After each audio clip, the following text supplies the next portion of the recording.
orchestration engine for micro small services. Okay, you'll have to dumb that down. Yeah, it's like build an enterprise application. Then it's an app.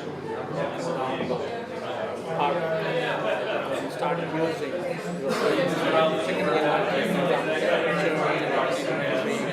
scan it, however. And let's take an example of micro business, a grocery store. So, and then the groceries and anything else, you can do from it. As you do this in this program, you learn your business. So it's intelligent ERP. So then it goes to on the server and it tells all this information to the server. Then that goes and looks for all similar businesses where they have optimized to the highest level. And then it learns from that. Companies are okay. So it's basically it is for one, and then the rest of the knowledge is completely available. Like you're selling the sugar, for example. So you can find out why the sugar is not getting sold in my area, demographically, far away from the factory, it costs more, how you can save money buying more. So this replaces like ERP or It's we just do the orchestration. What we do is we take a database and analyze with other knowledge. We say what is the best for you. If the business is not able to sell such a product, then we find other products. Missing. So we say like selling something that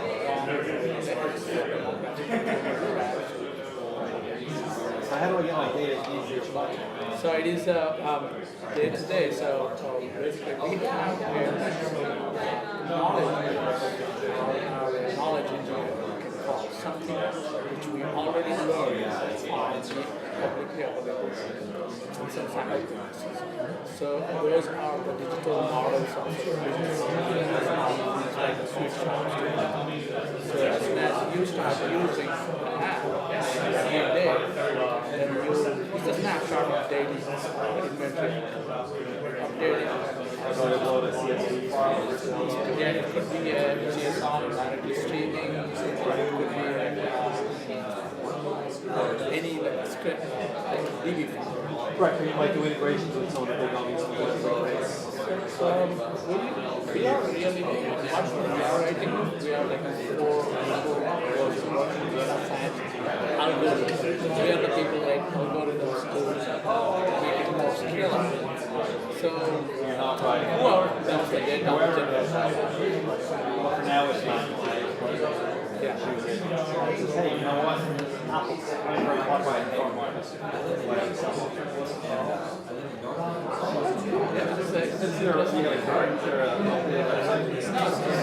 brand new, but we can read sometime.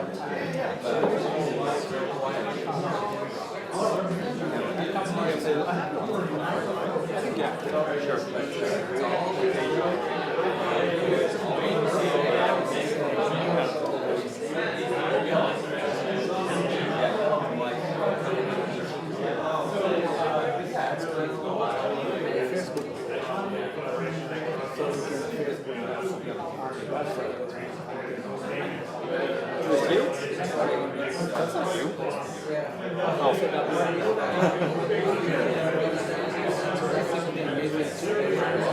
Yeah, weird. This basically is Facebook, you go see So do you guys raise money for this, or you just do it yourselves?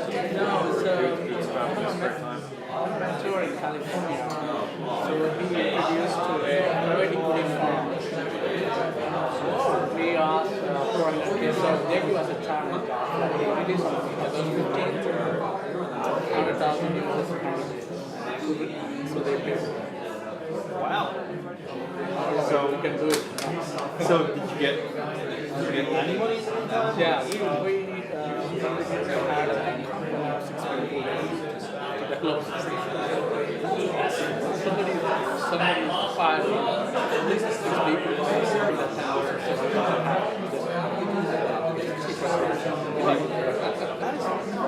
That is from hating your job in Bali to getting a decent contract in gig with this. Congratulations. Bravo. There's a lot of potential. How did you do? I thought you were on an H1B. No, I'm in 2 years I said not for citizenship, so now for this year I've been here, living here like 19 years. I didn't realize, I'm sorry, I thought it was. 19 years, 16 years I was in Bradford, 17 years. Yeah, I still like it. I'm still like it away from it. It's getting tough for us, right? So I hear my lawyer's office is more expensive. Yeah. No, that's very cool. So no, it's great. Series just started to pick up. I mean, when I met you with that,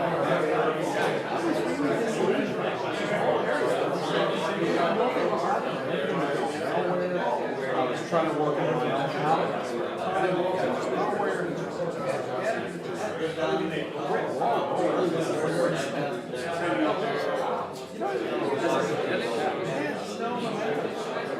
In the past month, this place showed up and another made up Weimar Bank. You can only get it if you actually have a start. You actually have to be able to start. I had a lot of teachers here, like more than 10. I was like, There's a lot of, they have an open mic by the way. There's no slides, it's just no, you open Meetup, there are 2 other people. This one came from the art. He used to build an application for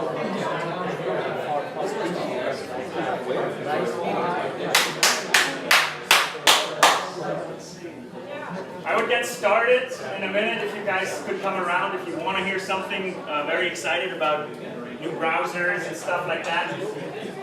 I promise to just steal a little of your time in the very beginning, but I'm very happy to see a lot of new faces, quite a few familiar faces from the first meetup and other events going on in the area, so thanks for everyone who came out again. Thanks for everyone who came out for the first time. It wouldn't happen without you. This is not for me. Like I started this because I wanted to have the community. I wanted to have an avenue to reach out to people like us and get you talking. So this is why we're here. Just real quick to go over what's happening tonight. You all already networked, so that's great. Thanks for the snacks and the beer for the rocket launch. We're gonna have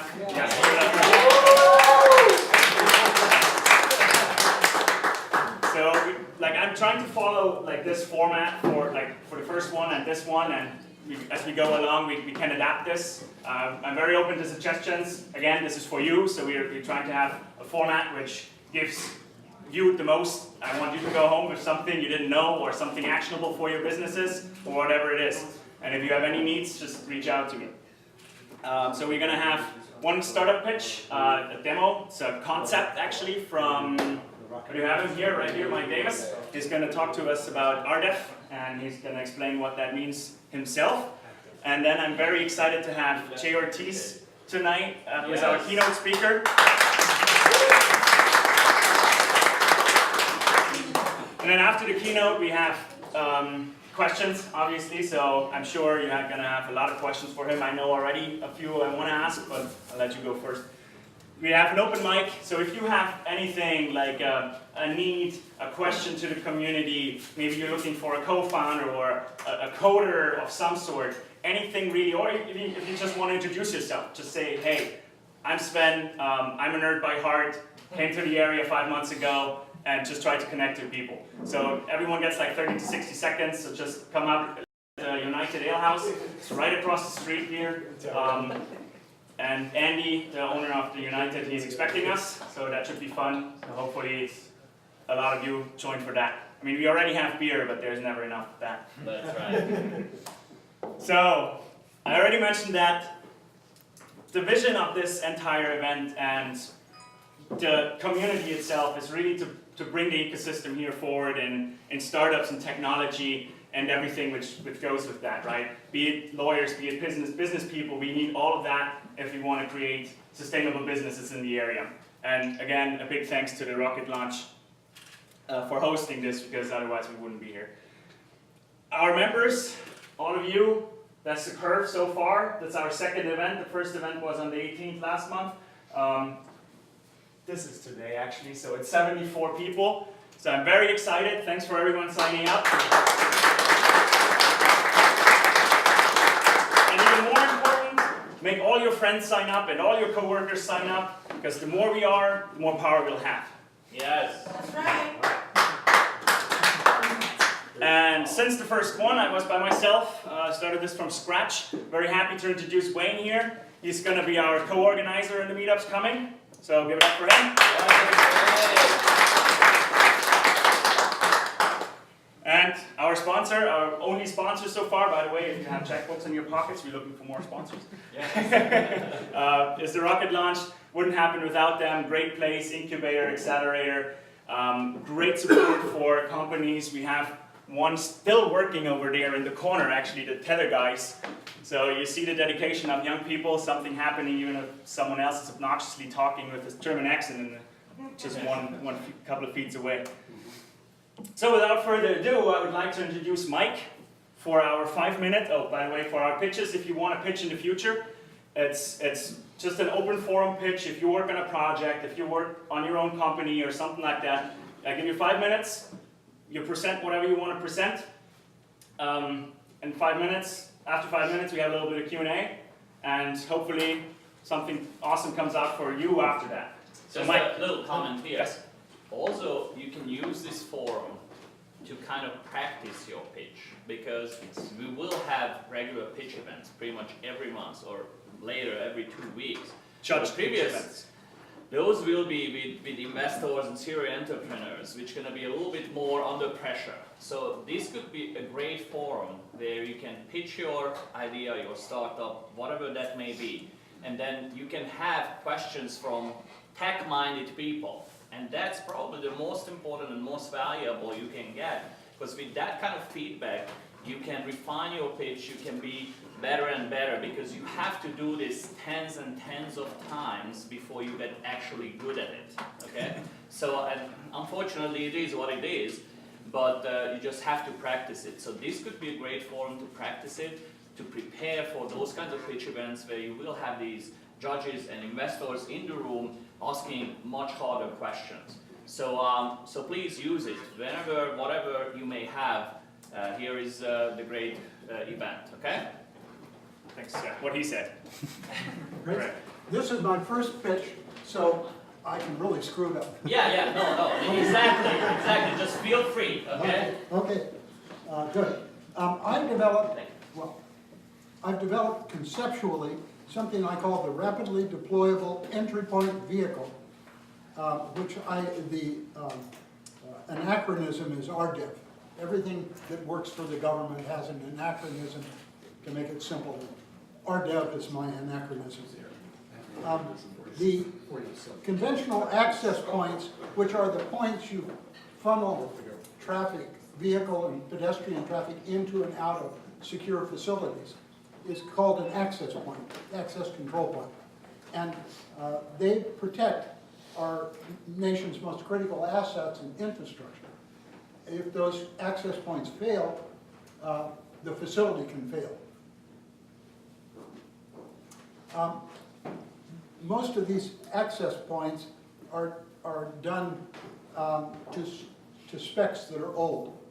Specifically, they don't deal with the new spec, which is that of the most common terrorist tool, the VBED or PBED, Vehicle-Borne Improvised Explosive Device, or the person-borne improvised explosive device. Even though it looks really awesome and it's trenched in, I built this, designed and built it in Africa. And it's an awesome looking product. It's not built to withstand VBEDs or PBEDs. And none of our access points have really been designed to withstand the blast forces and the ramming forces associated with V-beds and P-beds. That means our facilities are vulnerable. This is a V-bed, and this is a P-bed. You've heard a lot about them in the news. So the problem is that our critical access points are at risk due to an inability to stop these threats. I'm going to let you read. I'm not going to try to read this because you can read it, but okay. So the concept of the RDEP is a vehicle that serves as a complete access point. There's no footing, no foundation required. It's simply a roadway surface. And you deploy this vehicle that has wheels that rotate in 360-degree fashion, so it can turn and articulate in any direction. It can crab sideways, it can turn in any direction, and so it can block or allow traffic to flow through the entrance. Not only vehicles, but also pedestrians, because I have a fence associated with the RDEP that will stop pedestrians and will line up with adjacent fences around the perimeter of the property. One of the most critical points is that there's a belt of energy absorption technology around this vehicle that absorbs 5 million foot-pounds of energy associated with a ramming vehicle, a heavily, high gross weight ramming vehicle, and it's traveling at fast speeds with a lot of explosives. So, okay, the solution is to, okay, the government doesn't buy anything that's not certified to their test standards. That means it needs to withstand the blast forces of an explosion of a certain size and a certain distance, standoff distance. And it also needs to withstand a vehicle ramming it at a certain velocity with a certain mass. And that relates to an energy function, foot-pounds of energy that try to get through the entrance. So the secret is to get this thing certified, and that's done with professional engineers that specialize in blast forces and vehicle ramming.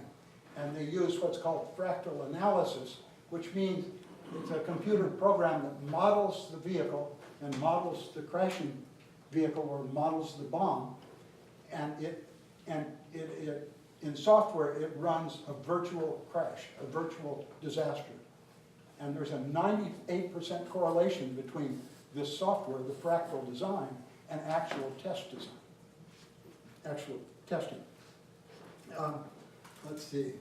All the other critical thing is that all of the accessories associated with RDEF, with this vehicle access point, are already on the market. There's no new technology. The only thing that's new is the way I pulled it together, integrated it. There's not a single new concept involved with RDEF. That may be a little bit of an exaggeration, but not quite, but it's really true. The market size is $1 billion a year right now.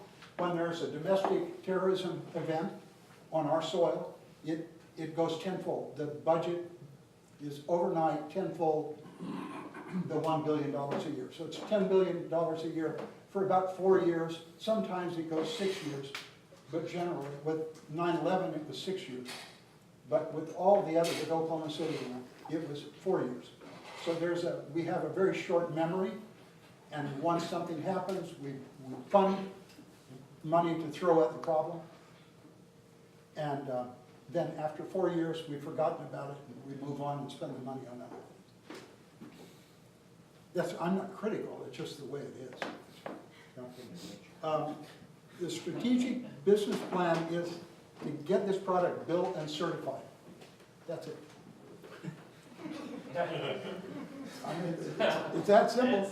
You know, if you can't certify it, you can't sell it. If you get it certified, then all of a sudden, the government can write a requirement document that says, I want our facilities protected against V-beds and P-beds.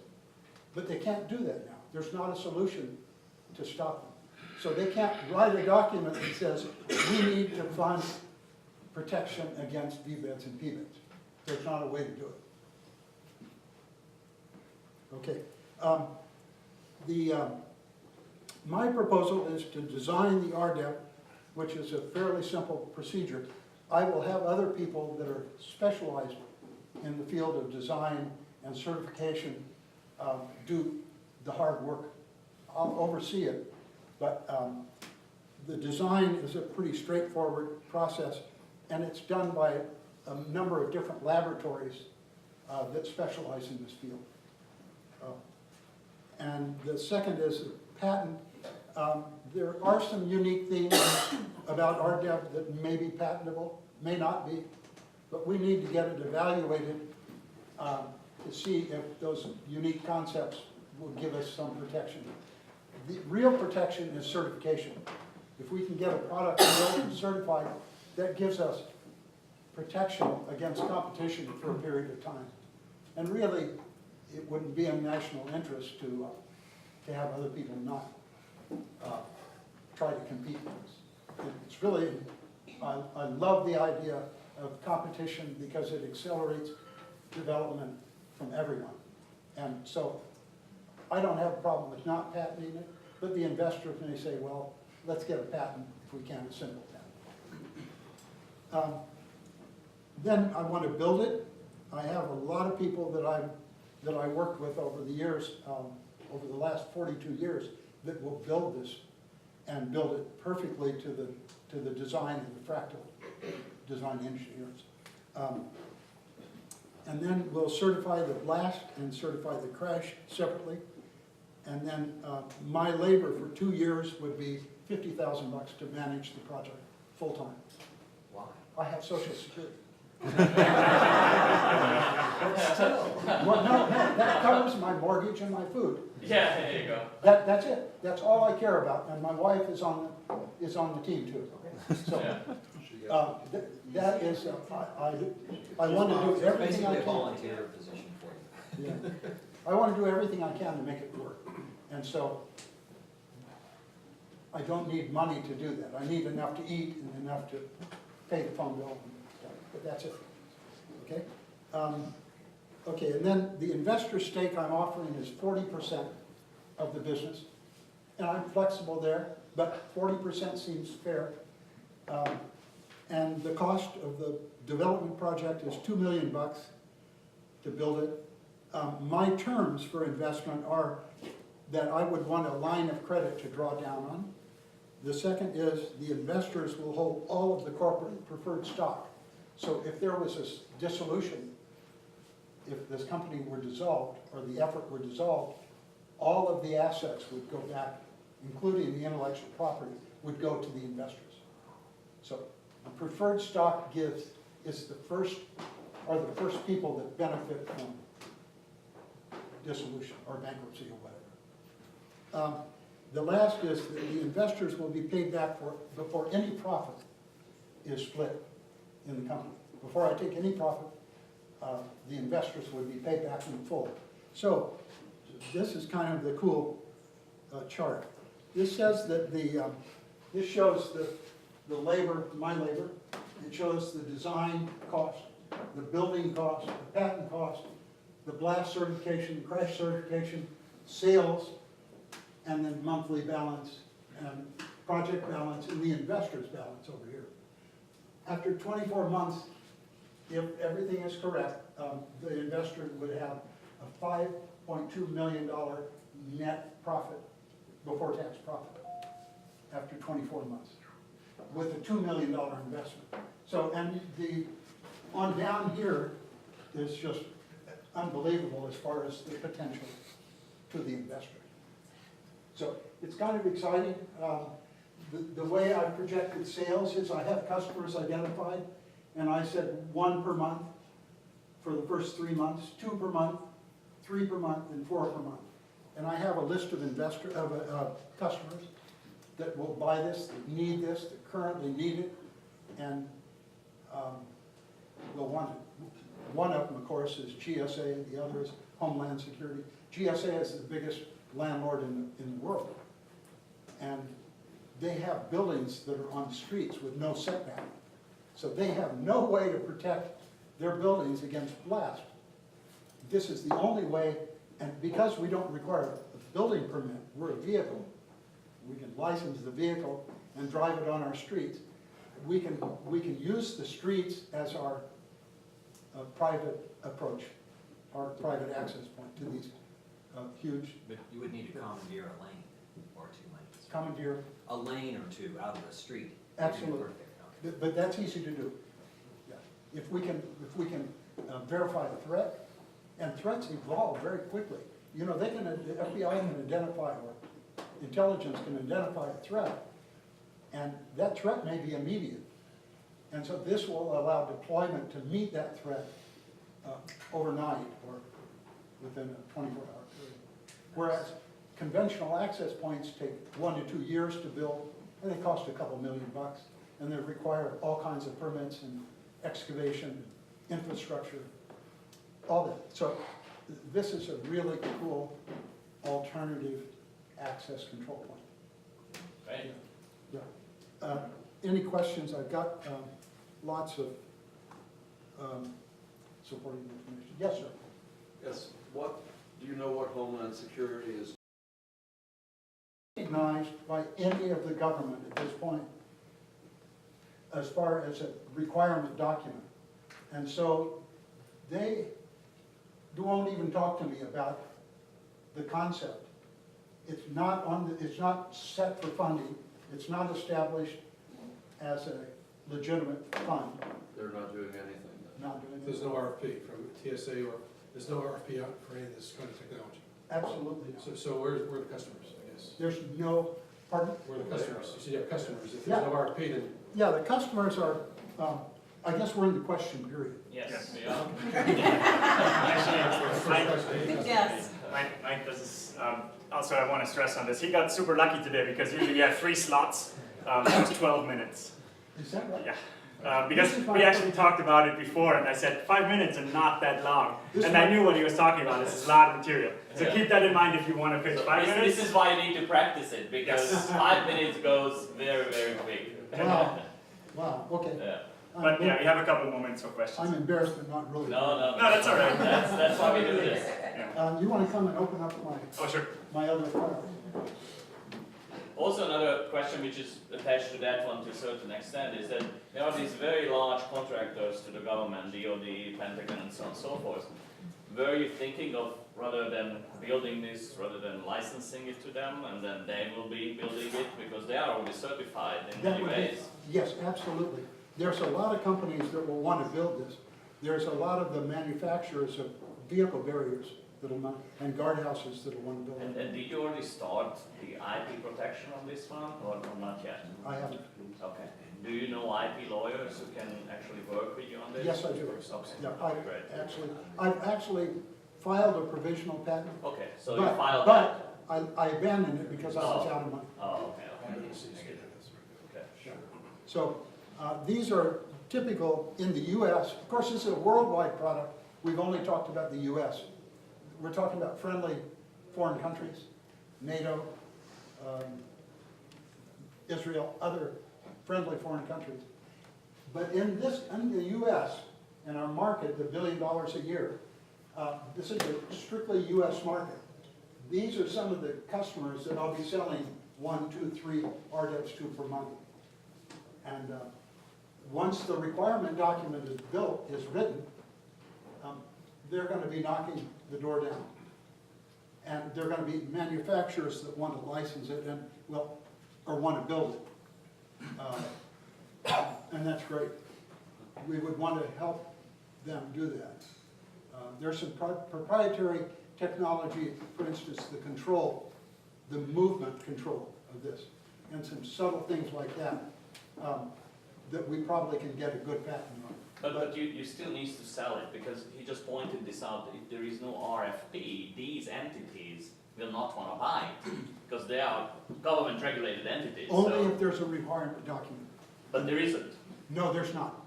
But once I certify it, once I test it and certify it, and I bring these people in to witness the test, then there will be a requirement document overnight at all of these agencies. Okay. And that will open up the market to us. Plus, probably you need somebody who can actually lobby it. No Are question. you in contact with somebody who can actually lobby these? No, I'm not, Okay. but you're absolutely right. I worked with a fellow who got a $100 million vehicle barrier, lobbied for it and got it with the set-aside, congressional Actually, set-aside. the lawyers downstairs, there is one guy who is major lobbyist, so you may want to get to know him. Yes, okay. What's his name? We will talk about it. The I have a reason I asked question is you for might you. want to think about, Pardon? I have a question for you. Yes. Normally when you come up with a great idea for a product, like I have so many times, I do a patent search, and of course there's already the product out there. You said you did a provisional patent. $50,000 seems like a heck of a lot of money to patent a product. When did you do your provisional patent? Because you have a year. Yeah, it was a little over a year ago, but I had specific things I was trying to patent at that time. Okay, have you done any kind of a patent search and to see Yeah, I if did an there's extensive patent search. anything comparable No, out there? we found nothing comparable. How'd you come up with 50,000? That seems like an awful lot of money Yeah, to patent a because product. I've got 17 patents, and in the process, none of them made me any money. So I'm very negative about it. There's a lot of hoping- patents out there for products that never actually, Yeah, I'm negative about hoping Prototype or anything that a else. patent is the answer to something, because that's not the answer. The answer is to be competitive, and to be fast, and to be the best, and to have competitive prices. So, the 50,000 is because this is not just a domestic, this is international. Okay. And the cost of patents when you go international is Mhm. explosive. Wow. I said 50,000 because I don't want to be caught short when the investor says, you told me you were going to get protection with a patent, and you don't have enough money to do it. And so I would rather be a little safe than sorry in that case. And if I have a line of credit, I only draw down on what is actually needed and what we actually feel is needed, and the investor will participate in it very heavily. Okay, I think if it were me, I'd probably get in touch with an attorney and have them start that process, or at least tell me, what is an estimated cost for this? I have You have? attorneys Okay, that I've worked with on this, okay, and they're very eager to get going on it. However, nothing happens till there's money in the bank, and that's the fact. yeah, Yeah. okay. I can hope and wish, but nothing happens. Nothing works on promises with attorneys and with. Yeah, I just think protecting your idea or your product for an idea is really important. However, this idea may not be protectable. It may not be patentable. And so I don't want to give any hope that it is patentable. I hope it is. I would think but- so. But it may not be. So, and that's not the secret to success. The patent is not the secret to success. The secret to success is being aggressive with your marketing and your sales and your development and building the best product. Plus, nobody, if you've introduced it to the market, nobody else can patent it after you've introduced it. So, Maybe, let's have one more question over here. So is your idea encapsulating an IED, or is it a security blanket that separates the IED, so it's the last? yeah. This is a way to isolate the facility from the bad guys. It's simple. Okay, excellent. Thank you so much.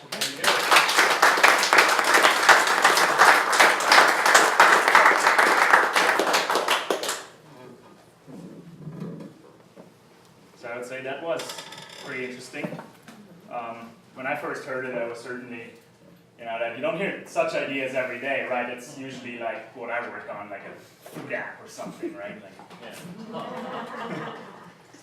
So, now to the keynote for tonight. Again, very excited that Jay Ortiz made it out here, coming up. He's the community ambassador for Brave Software.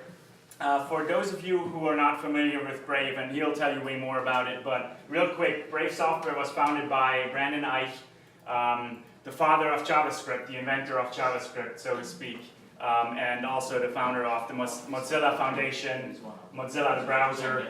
There's actually a couple of companies involved with that. So he's quite a name in the industry. to say the least. And Brave Software is one of his most recent projects. And they're fairly young. They have raised also not all that much money, $2.5 million in November of 2015. And it's a browser, and it's way more than that. But like just with what I can tell you, it's a browser, and just check out the comparison of browser on your iPhone with the new browser those guys are building. From the speed it loads.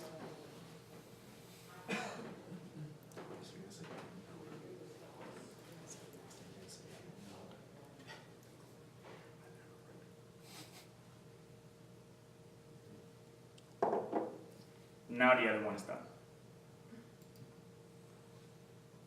Loaded. Just a couple more examples like that. So just from that perspective, you should already be excited. I started playing around with it shortly after we had our first talk. Oops, there you go. And like, I can't tell you much about it. He's the man. So this way.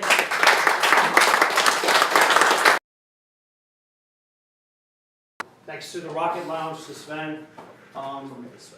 Sometimes it's really hard to put in words what it's like to work with Brendan Eich, the creator of JavaScript. I mean, JavaScript is profoundly one of the most dominant programming languages in the world. And when it comes to web development in itself, which I'm finishing up on, as far as web development is concerned, I've grown to have a great love for it. Technical difficulties. Yeah. Just give me a moment here. Coming. There we go. Okay. Come on in here.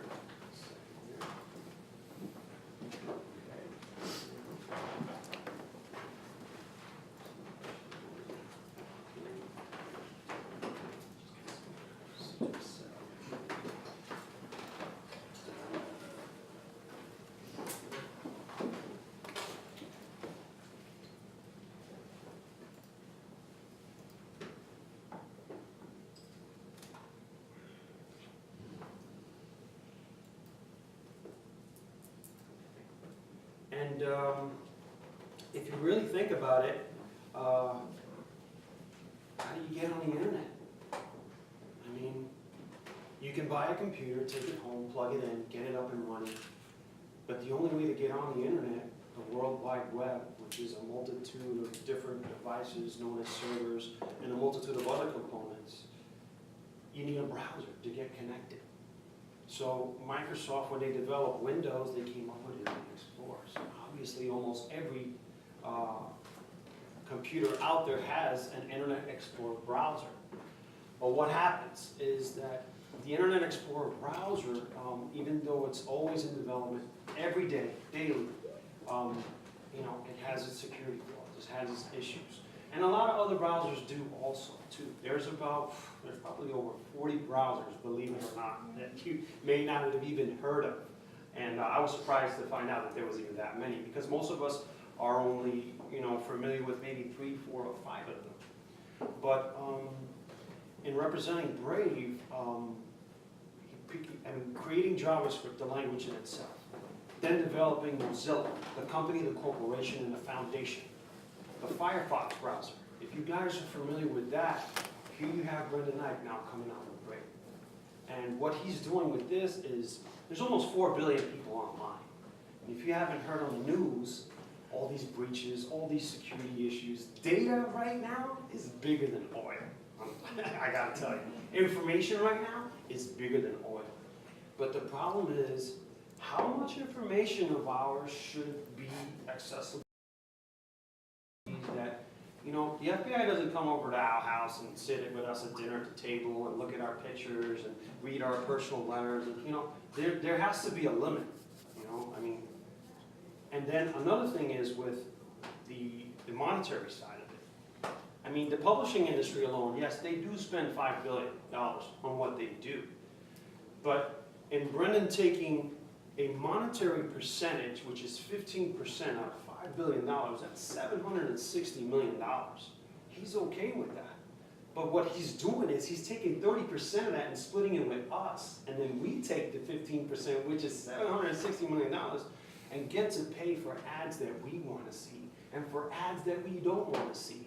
Why do you say that's important or not important? Well, there's a lot of popular, very famous newspaper publishers out there.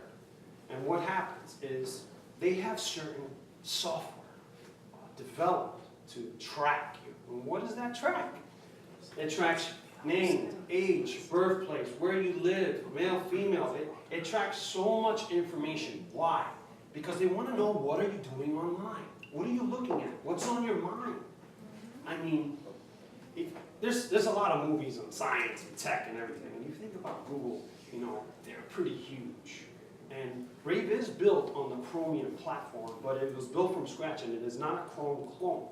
The thing with Brave is we used a different engine, and that engine works a lot faster. Why does it work a lot faster? Because we're not bombarded with malware and ads. And a lot of other things that really shouldn't be on there. Why? Because you buy a pair of sneakers, and you have sneaker ads following you for a whole week. When you're on your email, when you're trying to read your company mail, when you're on your smartphone, when you're on your tablet.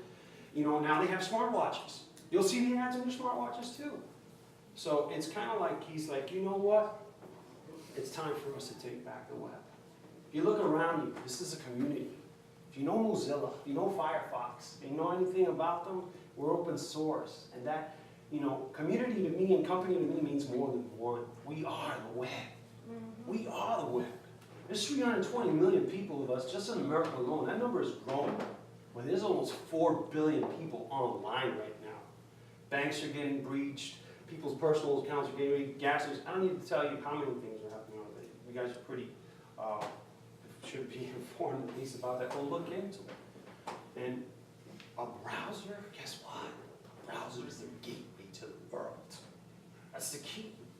That's how you get online. And there are companies and people, all types of things and stuff in the purple, waiting for you to get online to see what they can get from you. And most of that stuff that they can get from you can be for good, or it can destroy your life. It could destroy a company. You know, I mean, overseas alone, there are hackers that are doing billions of dollars of breaches right now. And there's no, they can't develop software quick enough, fast enough to stop these things. You know, I'm very big on cybersecurity and cryptography and all that stuff. It's going to be one of my main focuses in building a company like that. But when I got together with Brave and Brendan Knight and this whole concept of what he was doing, just trying it yourself is amazing, because you have the option to stop a lot of people from tracking you, stopping your cookies, turning off your scripts, and yeah, you might be able to do that with other browsers, you know. But there's a certain limit where there's malware that will install itself on your computer without you even knowing.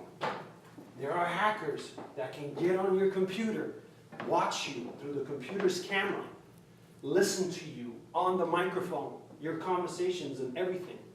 But how does that happen? How do they even get through? I got news for you. You don't even have to have your computer on. You can take the battery out. You can turn your Wi-Fi out. That computer can be turned on without electrical access to it. That's how powerful having the right browser or the right software installed on your computer. Because I'm not going to say it's the browser alone, because it's not. Because another thing is, we can develop the best browser in the world, at least the one that is the hardest to break, because Brave is going to invite, later on in the future, everyone to break it. Google does it, Microsoft does it, a lot of companies do it. Now they have this thing called bug bounties. Companies are inviting software developers, and certified ethical hackers, white hat, red hat, you know, whichever hat it is, to break their websites, to break their software, to try to break the web. And they're offering big money. Google pays $250,000, $300,000 a year to do that. 360 Vulcan team has broken Chromium a few times. And they did it in less than, I think it was less than 5 minutes. And this is Google that spends billions of dollars on supposedly the best, you know, browser in the world. Well, they are that because they're one of the #1 search engines. in the world. But I'll get to a couple of key points here. Be Brave Day was an event that we had last month, and I bring this up, it was last April, we had it at the Lab Miami. And it was an event that was hosted 40 countries around the world at the same time and the same day, introducing Brave. Introducing a lot of the points that I'm introducing to you guys too. And it was quite an event. Not many people knew about it, but once you mention the fact that it was built by the guy who invented JavaScript, created Mozilla, created Firefox, then it became familiar to everyone who was behind it. And the Brave software team is amazing. The co-founder, Brian Bondi, he worked also at Mozilla, and he got together with Brendan and with a couple of other people. And they put this browser together, and it's been in development for quite some time. And officially, it's going to be released this August as the 1.0 version. It has been developed in beta release since January. Last week was the official developer version that you can play with and download and open up on a couple of screens and test out other browsers, compare them, and you'll see. I'm going to go through what is slowing you down, what is taking your information, why are you having troubles. Let me tell you, a lot of the times it's not your computer. There's nothing wrong with it. I'm one where if I have to take my computer to a shop and pay $100 and all that, that'll sit well with that. You know what I mean? Especially when it's a software issue and I couldn't fix it myself. And it happened because I opened up an email, or I browsed on the wrong site, or malware was installed without me even knowing it. And so, you know, it's already a huge issue.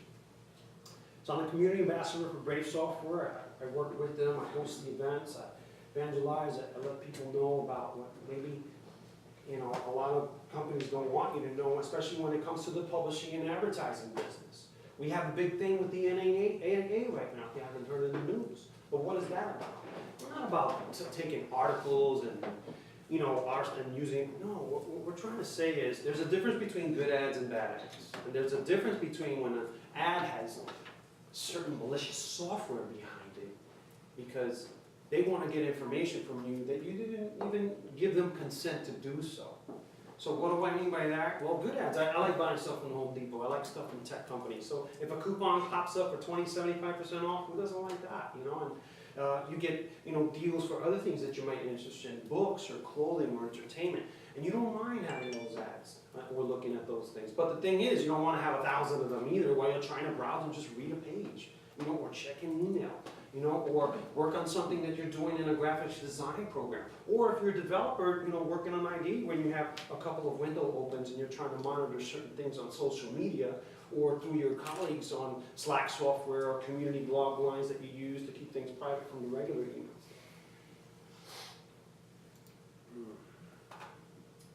Advertising pays the bills for most websites. Without ads, you wouldn't get any content. And we understand that, and we're not doing that.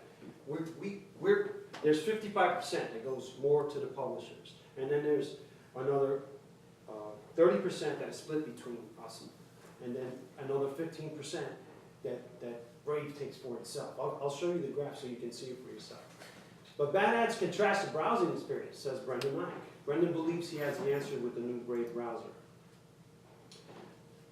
He says Brave is the only approach to the web that puts users first in ownership and control of their browsing data by blocking trackers by default with no exceptions. He doesn't like the fact that, you know what, you work, you pay your bills, you pay for your internet service, you buy your computer. When you get online, why should you be forced to buy something you don't want or see something that you don't want to see or that doesn't maybe apply to you? You know, and a lot of times, when you close a box, that doesn't work nowadays. Now you close the box and it brings you to the website. And then you get to the website and you can't get out. So now you're the little 5 minutes that you just wanted to spend on, so real quick, just click, you know, check an email, something like that. It turns into 15, 20 minutes just trying to get out. The applicant has a malicious software program on it that's even holding the computer up from you powering it down. Because usually the first thing someone does when they get frustrated, they hit that power button. You know, they hold it down and that's it. Because you can't even close it down normally, or sleep mode, or hibernate.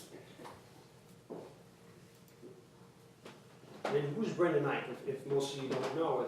He's an American technologist, a creator of the JavaScript programming language. He co-founded the Mozilla project, Mozilla Foundation, and Mozilla Corporation. He served as Mozilla Corporation Chief Technological Officer and briefly as Chief Executive Officer. He's the CEO of Brave Software, and Brian Bonney is Brave's co-founder, who also helped him build Firefox. 140 million people currently use ad blockers right now. 140 million right now, because it's out of control. And that's only growing. That represents a 70% increase in just 2015 and for the US market. That doesn't even have to do with overseas and what's going on and how they're using publishing and marketing. Yes, publishing and marketing and advertising is very important, but it should be done in a correct manner, respectable manner, and in a way, in presentation where it allows the user or the one who wants to connect with the information that's being provided, you know, an invitation to try it, not forced into it. You know, nobody can force you to eat a sandwich or drink something you don't want to drink or go somewhere you don't want to go. Yes, I know that happens sometimes in life, but, you know, normally it shouldn't. Now, browsing safer with Brave on your side. At Brave, our goal is to block everything on the web that can cramp your style and compromise your privacy. Annoying ads are yesterday's news, and cookies stay in your jar where they belong. And you can look up the term of cookies and so forth and find out what that means. And also, it's good to take a look online and look at the definition of what a browser is in itself. Like I said, it's the gateway to the internet. It's the #1 software platform built in the world used by everyone, more than any other software developed that has been developed. Yeah, no, it's not Facebook, because Facebook is not a browser. Facebook is a social media platform where you use a browser to get on. You know? And here is an example that I wanted to show you.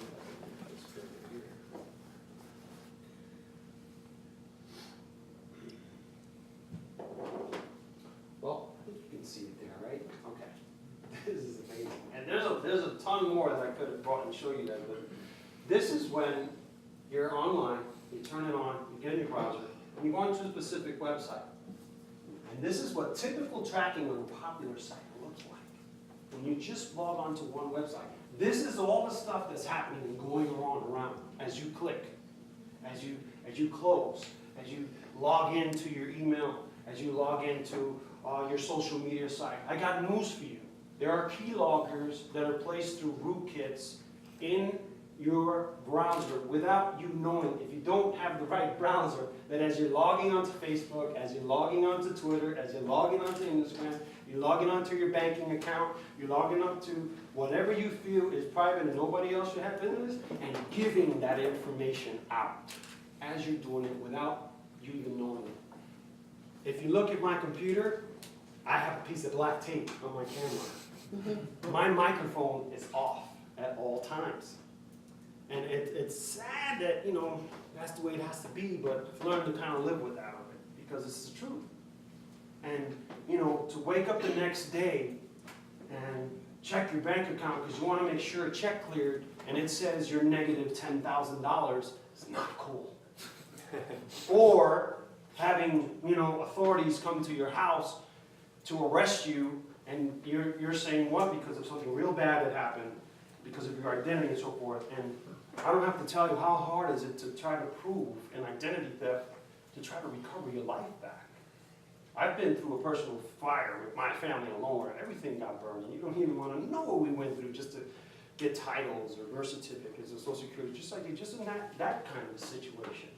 But when somebody takes all that information and does all that damage and then all these are coming, and they know that that's what it is, but you have to prove that.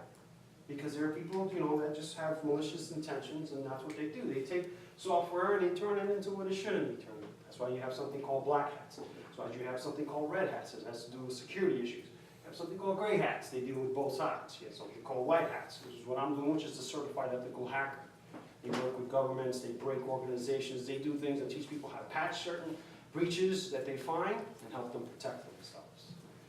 And I'm kind of sharing this information with you because all this happens through a browser. There are just thousands of things that are happening at the same time on a browser as you're looking at it.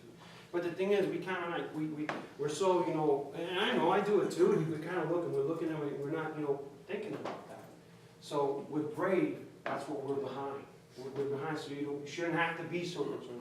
That's what we're trying to do with that. We went through what we went through with Mozilla, with Firefox, and now improving JavaScript, and now we're incorporating all those things into Brave. This is the same site. That's right here. Now, what's happening here? Yeah, there are some things that are being tracked. But what's being tracked? If you're the owner of this company, which is TMZ, you're doing your SSL certificates, it's TMZ, the media TMZ, your videos, your photos that are working right. Assets, CDNs, content, assets here. Google fonts, why? Because not all fonts work on all devices. And in web development, you have to make sure when you're developing software that fonts are going to be able to work on his laptop, her tablet, his phone. You know what I mean? It has to, and if it doesn't work, it has to be able to switch to another font immediately. Milliseconds wise. So that's why that's on there. And then you have Google Analytics. Why? Well, I mean, Google's the largest search engine in the world. And then if you're on Chrome, you know, they're going to want to see their analytics about what you're doing online. But with Brave, we work with them in accordance to what's going on with TMZ, so they can have their analytics to do what? There's a company called Alexa Rank. They rank all the websites throughout the whole world, all their traffic, reaches, what's going on with them. If you develop a website today and launch it tomorrow, you're going to end up somewhere on that line of Alexa. You're going to see your traffic, how much people visit, how many people use your line, especially when it comes to marketing, advertising. It's easier to launch a tech entrepreneurial company because of the whole brick and mortar thing. I've had 3 companies, so I know about traditional business. And I love traditional business, don't get me wrong. I don't want you guys to misunderstand. But what it takes to launch a tech company online and reach 4 billion people in 1 click, that's amazing to me. So what am I saying by that? I'm saying that last year alone, there was $3 billion online sales worldwide.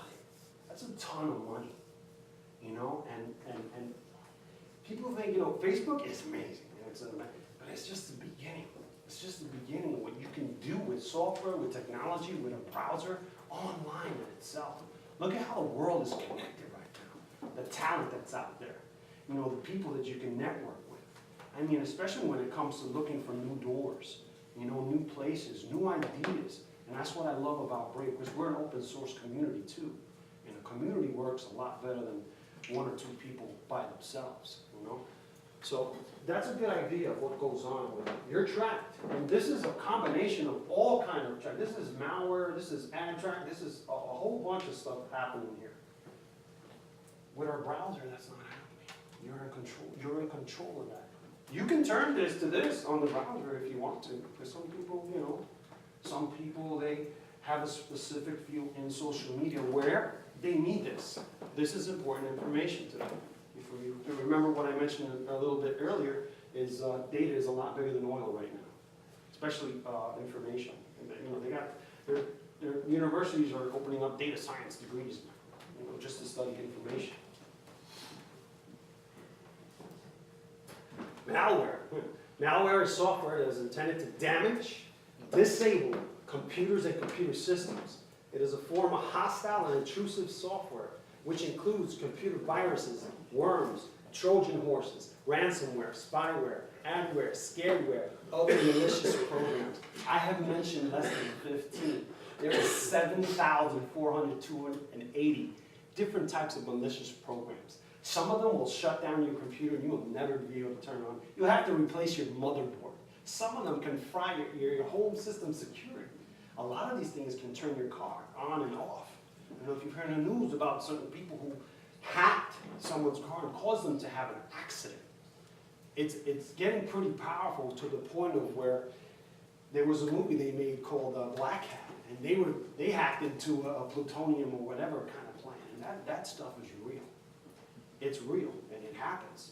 And now they're building smart homes and smart TVs. Well, guess what? The same way that you use your browser on your laptop, your tablet, your phone, your smartwatch, there's a browser on that TV. That whole TV, you may think, well, how is that? Do some research, you'd be blown away. Can turn into an actual camera like this one. And if you got a big TV, that's quite a view. And yeah, you can be watched without even knowing it. The screen will be black, but it's on. And the little red light that sometimes comes on, they can disable that with software. You know, and it goes a lot deeper than that. There's a pretty famous hacker. His name is Pablo, I think it's Stefan or something like that. If you want to do some research on him, I might have got his last name wrong. It's Pablo E. He does conferences kind of like what I'm doing, but I'm just representing Ray. But he talks about the cybersecurity network information society and all these things that are going on. And he's trying to teach people how to protect themselves. If I had him here, which I would have loved to have him here, he actually hacks everybody in the audience. So a place like Germain Arena that holds 8,000 people, he can hack everybody there within 15 minutes. And what do I mean by that? Because everybody usually wants to have a smartphone. So he'll put something on your smartphone, an emoji, you know, he'll delete your email, he'll put it back, you know, but he'll show you just how quick he can do it while he's talking to you. Yes, he has his computer, and yes, he's going to go through an internet connection to do it. But that's another key thing where, you know, you can protect yourself with certain routers that you can buy that have high security measures in order to protect your information that goes along that. So malware is not just about viruses. Antivirus program is cool, but I'm telling you, it's much more, way bigger than that. And it starts with your browser. We're fixing the World Wide Web, making it fast, private, secure, and easy. And that's it. That's all we're doing. Because we want to make sure everyone has a safe experience. Companies losing money, people losing money, that's not good. That's not good for the environment, for our societies, for our communities, for ourselves. It doesn't help anyone. And then what these people do with that money doesn't even help at all. You know, especially why the reason that they did it in the first place.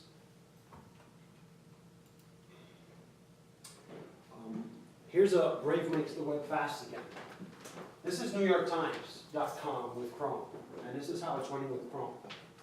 Now, we work together with a lot of other software companies too. We're not about competing or knocking out the competition or anything like that. We're trying to work together as an open source community with everyone. And if someone comes to us with a question or something about how can we make something better, we're more than willing and able to offer them help. Even if it's Chrome, Opera, Vivaldi, Internet Explorer, Firefox, doesn't matter. Because that's what Brave is about. Brave is an open community. I'll show you some areas where you can get on GitHub, contribute to the code, help us debug. Right now, we just released a developer version. As I mentioned, you can call, you can contribute, you can email, you can tweet. We're big on tweeting, we're big on Facebook, and we're open to making this better, not just for Brave, for everyone. Because it's kind of crazy how the NAA, which is the Newspaper Association of America, can't grasp the concept that they're actually going to make more money with this concept, and then we're going to actually get paid where we can either keep the money or we can use the money to pay the ads we want to see or don't want to see in Bitcoin. Not too many people praise about Bitcoin, but it has its pros and cons like anything else. The cons because of the digital technology part and what's going on, like how Wall Street is using blockchain. You know, what took a transaction a few days to transfer and happen is taking 10 minutes. You know, and that's pretty cool, but it's also very powerful software. And that's kind of being used where all these breaches are happening around the world to people's personal bank accounts and companies. And even companies that are commercial banks. NewYorkTimes.com with Brave is 40 to 60% speed increase on the laptop. Now, I don't want to mention any names, but you can look up the information for yourself.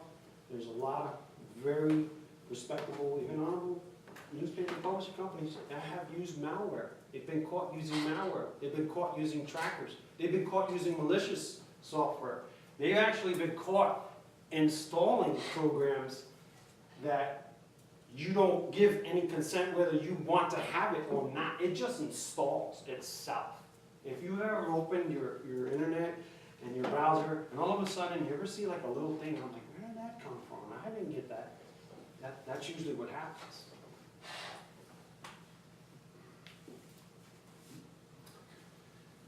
Even while loading its own ads, Brave browser loads websites significantly faster than competitors. For example, Brave loads pages 49% faster compared to the slowest browser, which was Firefox, the browser that he made.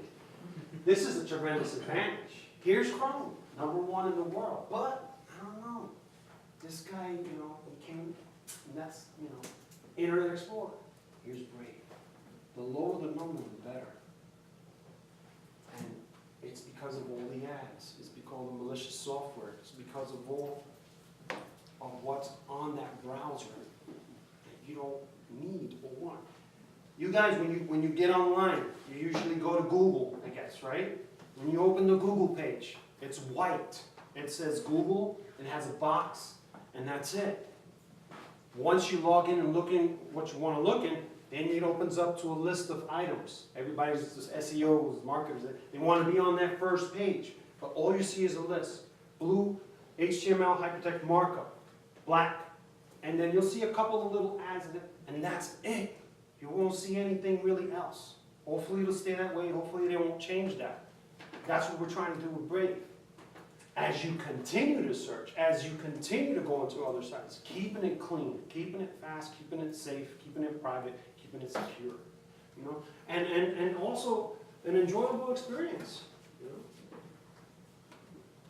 Some people still don't know how to use a computer nowadays. Some people don't know what a browser is. Some people are against even being online. They don't want nothing to do with it. They don't want a smartphone. They don't want anything to do with what's going on with technology today. And I understand. That's you know, completely understandable, especially when they watch the news and they see all the things that do happen. You know, my debate is only my own personal opinion. Before all that, we had problems. You know what I'm saying? And we dealt with them, and you read about them in the news, and you saw them on TV. You know, so okay, that they say, yeah, but this has just added much more. Well, you know, everybody's got to do their part and help one another out. And in open source and in technology, that's what it's all about. Like I said, if you stand around the room and you look at it, we are the web. You know, we are that input. We are where we say, hey, I don't think this is this, and I don't think this is, or maybe you should change that. And they try to make every effort to make sure that everybody gets a little piece of what they want. Because it's very difficult to try to give everybody what they want. But look at the most important points of what really needed.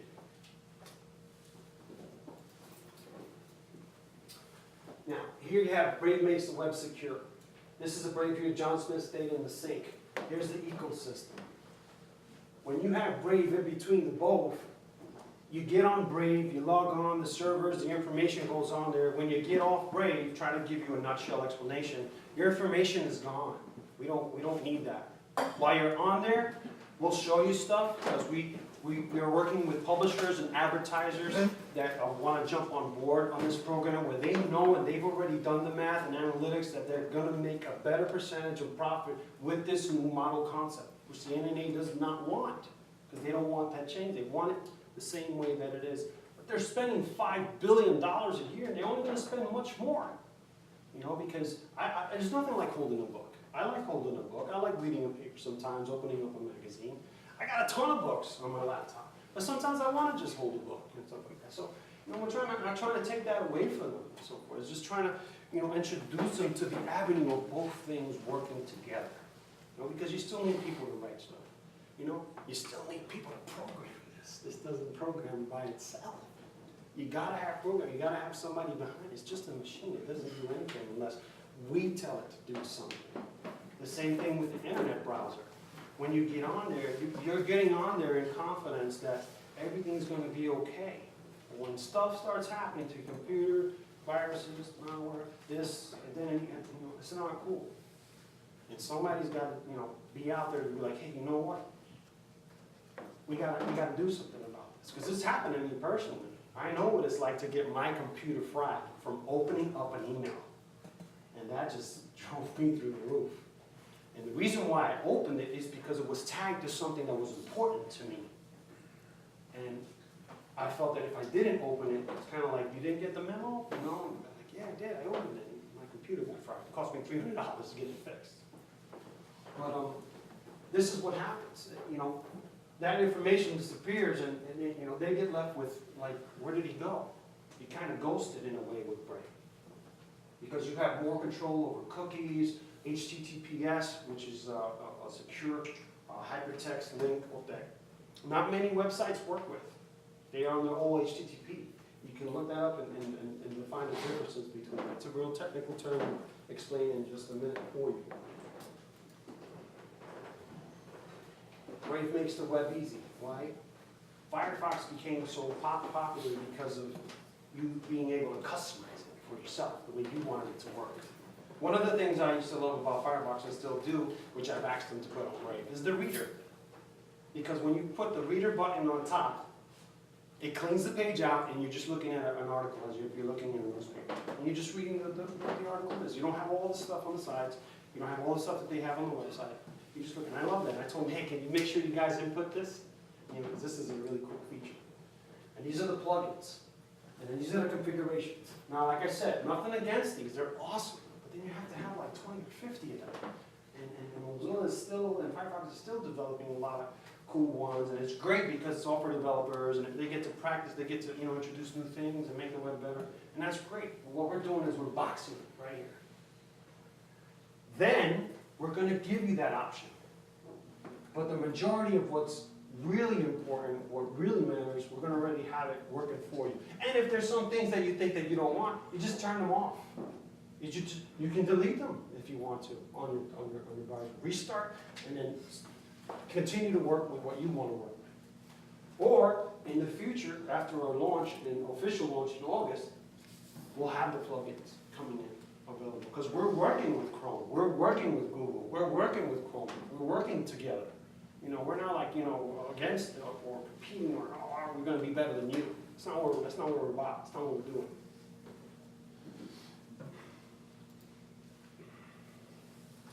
This is what we call the bravery menu. You'll see it. And here's part of the stuff that you can control your ad controls, cookie controls, tracking protection, blocking the pop-ups, third party, all card, because it's not just malware, it's malware, then another company's malware, then another company's malware. One company can use 3 different companies to get information for you in case the first software program didn't work. And that's how they get to analyze who they want to keep. You know what? Every time they go on our site, it always seems that the third software program picks up more information than the other 2 programs, so we don't want you. And that's what they do, because it reduces their cost and improves the data information that they need to receive. We've got the shields down, and then ad-free, ad control, cookie control, and all these other options here, and there's going to be more coming along. And you guys are always welcome to input other things that might be great, that you guys might experience working with a browser that you feel is a problem. And you tell Brave, hey, you know what? This is one thing I've never seen in a browser. Can you guys do this? You know, and they'll get back to you, and they'll say, hey, that's a good idea, or hey, we'll work on it, or hey, let's talk about that more. You don't have to be a software developer. You don't have to be an engineer. You don't have to be, you could just be a regular person that found something on your internet, on your browser, having an experience that was unpleasant, uncool, or something bad happened, hopefully not. You pick up the phone, or you tweet, you go to Brave Software, I'll show you the links later, and let us know. That's just one of our social media platforms where people are really having a great experience. Just in the development phase of the browser in itself, in the comments that they've made, Aubrey Anderson, these are real, you know, these are not like artificially, like, because nowadays you can buy all that stuff. And now, you know, we're not about that, we're not into that, we're not doing that. Oh my God, I've loaded 3 sites in Brave, and I'm never going back. Fantastic work, Brendan Knight. Love Brave on both iOS, Mac, impressively fast, a bold move. Well, I switched to Brave today, what a refreshing experience. And you know what, forget about this. You can go on the feeds yourself. Go on to Facebook, go on to Twitter, respond to the people back and forth. And they'll respond to you back. They're gonna be pretty honest. So, you know, some of them are brutal about it, some of them, you know, it's a give and take of, you know, who's happy, who's not happy with it. Because the concept, the model concept of how people are going to make money, how is it going to continue to function, how is it supposed to be better and profitable is what they're not understanding yet. Brave Software will help keep people independent from technology giants that often seem to care more about shareholders than users. And that's a big one. Shareholders and users. Well, without any users, you know what I mean? Well, what's the point of opening up a business and you have a grand opening day and nobody shows up? You know what I mean? nobody comes without customers. And that's the bloodline of any business, you know, at all. So when you put that before a user, I mean, are you seriously? Because I don't know, I want to have people come to my store or try my coffee or try my pizza or try my food. You know what I mean? Even if I do a complimentary silent grand opening, you know, or appetizers or drinks or a new wine we made or whatever it may be, in any aspect, any type of business from A to Z. And like I said, Brave is open source. You can join us on GitHub, contribute to Brave as we build the web of the future. Like I said, you don't have to be a programmer. You have to have a science degree. You don't have to, you can contribute just in your own personal experience, how you browse on the web, your family, your friends, your coworkers. You know?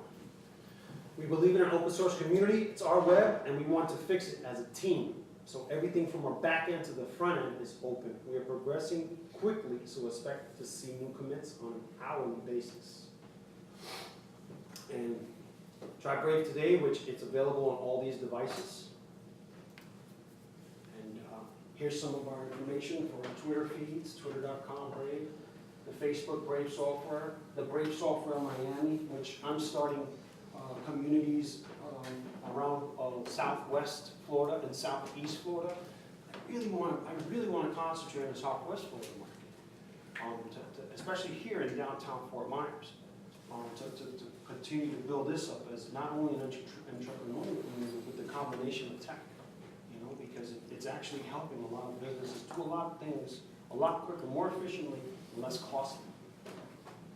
That's my information there. If anybody wants to talk to me later, I'll give them a card and you can get a hold of me. And that's about it there. I'm going to give you an introduction to Brendan himself. He made a video for us for these events. This one was actually made for Brave Day. But sometimes at these events, he'll like to call in and stream live and speak with us and answer questions and stuff like that. But sometimes he can't because he's doing a lot of traveling between introducing Brave and still working on the JavaScript programming language.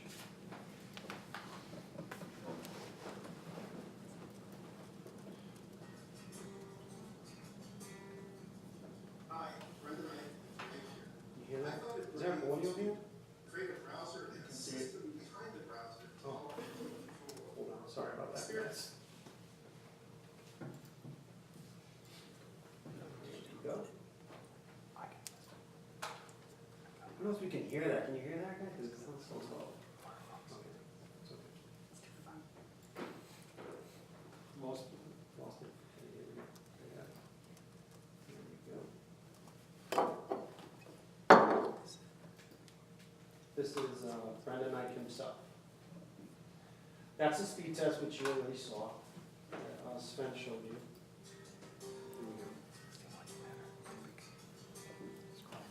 Hi, Brendan, I'm Brave here. I thought it brave to create a browser and a system behind the browser to help you take control of your experience on the web so that things are much faster and more private and safe for you. And that you have ownership of your own data, the data that currently gets sucked out into the cloud by trackers and third parties. And I'm very proud and excited to have your support. As we grow, I'm convinced that with your help, we will achieve all our goals and build a better web through Brave and through future web standards. And I hope to see some of you in various places around the world as I travel and speak. I'm looking forward to it. Thanks again. Thanks for your enthusiasm. See you soon. And then I'm just about done here, so let me, this is the Brave software, Brave Squad community. They're called squads. And this is the one we're going to be starting soon in Fort Myers. What that's going to involve is we're going to be doing hackathons. We're going to be talking about how to write better code, working on JavaScript, you know, networking, introducing people to Brave, comparing browsers, and kind of like when you do these meetups. You know, it's going to kind of like be like that. And it can even be incorporated into meetups too. You know, for like a Brave Squad community meetup Fort Myers. We're doing that with Miami, which I'm in charge of Miami, and I'm also in charge of Colombia, South America. And I'm looking forward to being in charge of a few others. And the only reason being is to give the people the information that is necessary, that is important. Because technology is amazing and awesome.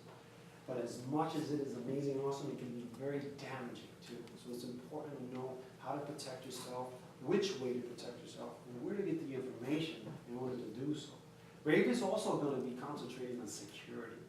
You know, so there's so much more that's going to come out of Brave alone. Like I said, if you know and are familiar with the Mozilla Foundation, which is also a corporation and company, and the Firefox browser in itself, and just look at all of the stuff that they're doing. I mean, that's pretty much where Brave's going to go, and even beyond that, because we're not just asking, we're saying, hey, you know, come join us. You know, this is you too. You know what I mean? I mean, we're doing this for everyone, not just for us.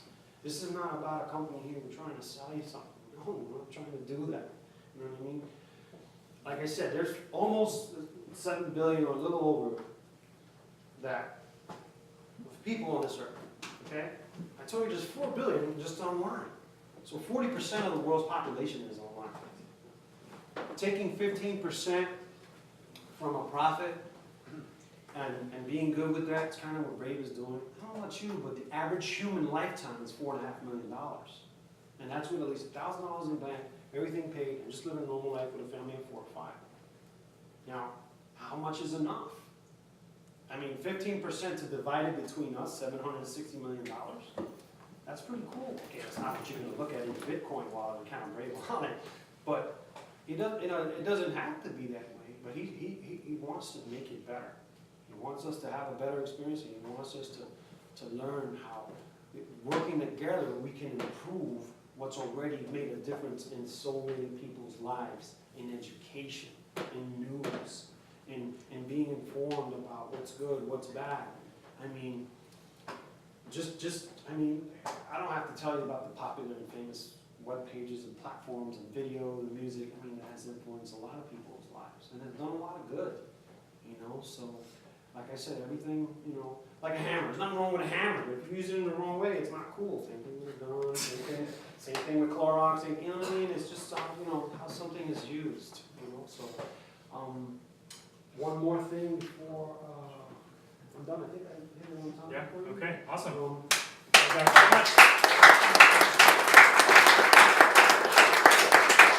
more. Yeah. Yeah, we have a couple more minutes for questions anyway. Okay. So hopefully I'm on time for you, son. Brave Youth Program. We're getting together with all the universities in America. We're getting together with all the universities around the world. We're already doing it, and we started overseas. The reason why we started overseas is because technology is helping build up communities in a way where, what do I mean? They're learning how to build a house, how to have clean water, how to grow gardens where it's impossible to grow gardens. They're learning how to feed themselves, how to educate themselves, all through technology. They're reading books and stuff that they would never ever have access to because they just can't afford it. Some families send their kids to the dump to find stuff to sell to feed their families. Brave is working with universities across the world in this youth program, teaching them code, working with them on hacking, teaching them about the internet, software engineering, development. There are programs and stuff online, and don't get me wrong, I've been to college, I've been to university, nothing against traditional education, I love it, where you can actually get an education online, it's like 300 grand for a quarter of the price, you know? And nothing will ever be traditional education, because it's hard work to work and then go to school at night, so forth and so on, but a lot of people are just, you know, what technology is doing in the internet in itself, you know, and being able to get online and get all this information is really making big, incredible change all over the world. And we started this just a month ago, and I just wanted to show you guys and introduce it because that's going to be pretty much I usually help with all their social media platforms, all their design platforms, their graphics, because I'm also an artist. And I've done quite a bit of things. You look at my Twitter page, you can see. But other than that, I just really wanted to introduce this to you too because there's 1.5 million job openings and less than 300,000 computer science students graduating this year. So imagine, I mean, the salaries are incredible, they're amazing. It's a creative field. I like, you know, I'm a creative person. I like, making, breaking, and fixing stuff. And I figure, my daughter in itself, I'm teaching her how to do some cool stuff. And all my nephews, everybody, I'd be having these hackathons in my house, and we go crazy, and we game, we play, we do a bunch. Thank you guys so much. If you have any questions, I'll try to answer as many as I can in respect to Sven's time and Rocket Lab's time. So. Yeah, I think Chris over there was first. Sure. One of the things that I saw by looking at this browser is that it was implicit, but I don't think you explicitly addressed this, was that somehow there's going to be a new micropayment ecosystem that you're going to partner with the advertisers with. That's the reason why I didn't get too into depth into that and only briefed over it is because we're working out a model that's going to be easy to understand for both the consumer and both the corporate side of how it's going to balance out where it works for both parties. And what it's going to happen is when it's finally done, implemented and everything, it's going to be called a Brave wallet. And then every time you go to a certain site, you'll be asked if you want to see this or not. There'll be a percentage that's paid to Brave that's going to be shared with you. And then that gets put into your Brave wallet. Now you can keep it for yourself, or you can contribute to other ads, other publishers you don't mind seeing pop up as you're browsing on different sites or even on different search engines other than Google.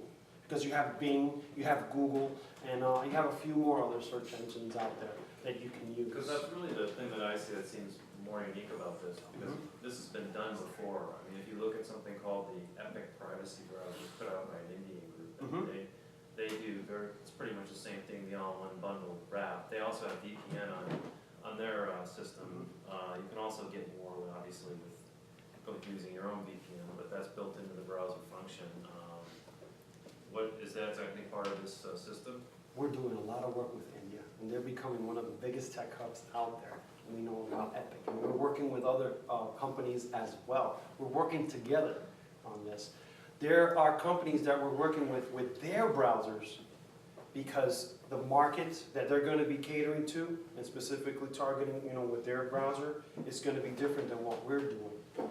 The concept of the Bitcoin, if I'm answering what you needed to understand, is sharing what Brave gets with the user as well as what the publisher's going to get, as well as what Brave's going to get. There's a graph on it on their website, if you go online, that I can show you, or you can look it up on their web, brave.com. They have all the articles explaining how it works.